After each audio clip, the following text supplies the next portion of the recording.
But as he did that, he saw a need, and like many of you, he had a dream, and he created his own company to begin to serve that need. When founding Pyle Financial Services, Scott sought to create an organization where clients could receive advice that was in their best interest rather than the interest of a firm's bottom line.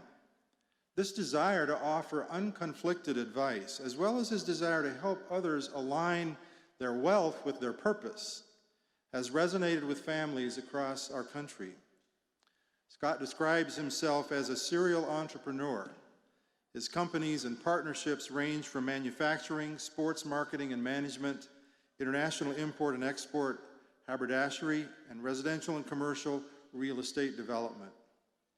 Scott has been widely recognized for his distinguished 30-year career in high-end wealth management. But he says his most prized award is the James Dunks Advocate Award, which recognizes his service to other people. Scott and his wife Pamela, a medical doctor in her own right, have pioneered and invested in their local community of Myrtle Beach, South Carolina, by establishing and supporting many life-giving organizations.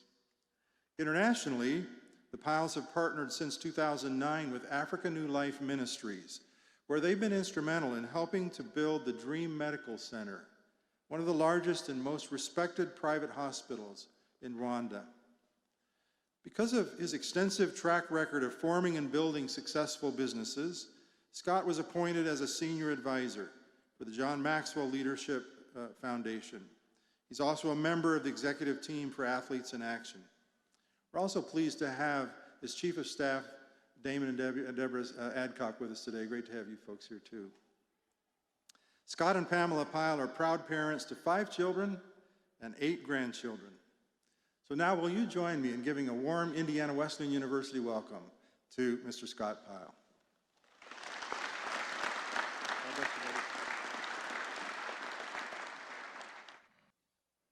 My final story begins in 2009 when my lovely wife said yes to God to serve in the country of Rwanda with Africa New Life Ministries.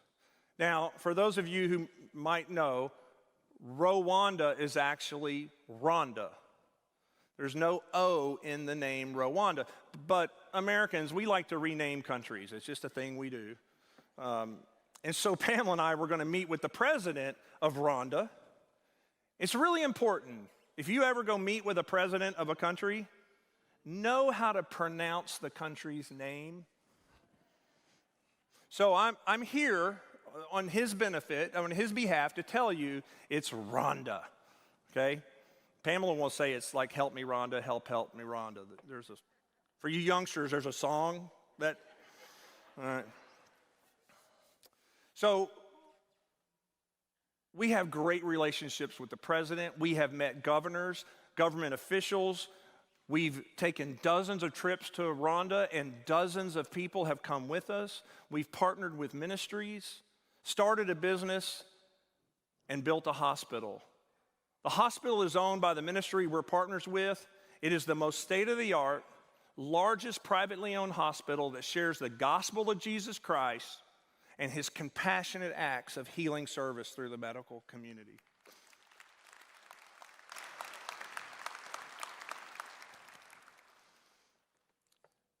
But some of you may know this part. This country's darkest hour was in 1994, when 1 million people were slaughtered in less than 100 days. During the Hutu genocide perpetrated against the Tutsi. But today, Rwanda is a modern-day success story. It is a true miracle. At the John Maxwell Foundation, we teach that everything rises and falls on leadership, as is the testimony of Rwanda. So what did the new leaders of the 8 streams of influence do in Rwanda after they stopped genocide? They chose to live with character. They pursued academic excellence, and they exhibited exemplary leadership. They developed 3 great aims. First, create unity through forgiveness and reconciliation. I want to say that again, through forgiveness and reconciliation. Our country, we can't forgive each other for a Facebook post. These people forgave for murder of their family, friends, and neighbors. They were no longer Hutu, Tutsi, or Twa. They're Rwandan.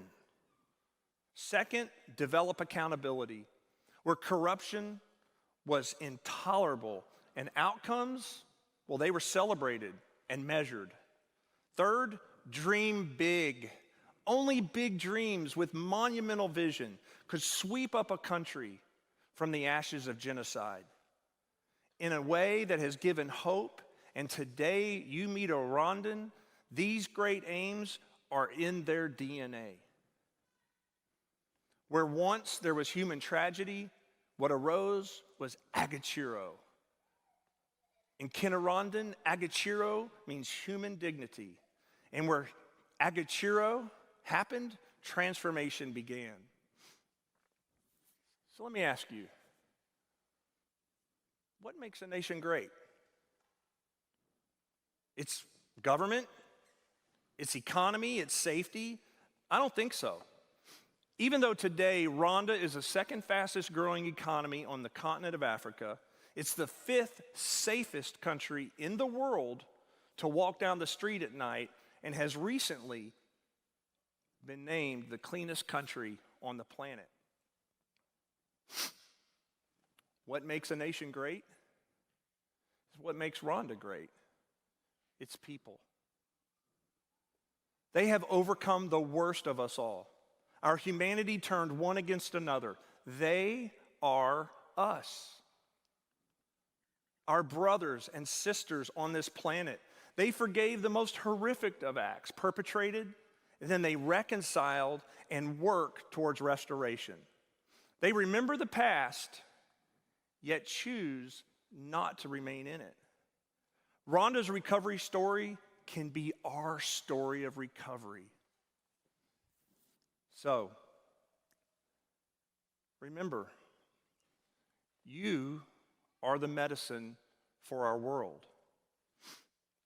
I want to thank President Wright, distinguished guests, family, friends, but most of all, you.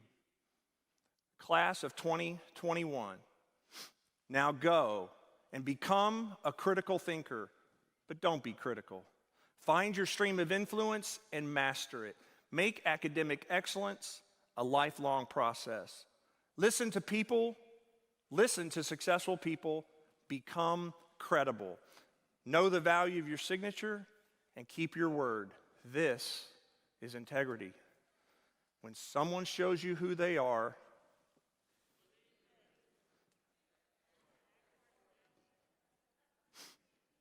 and remember, it is the people who make the nations great. God bless you and Godspeed, class of 2021.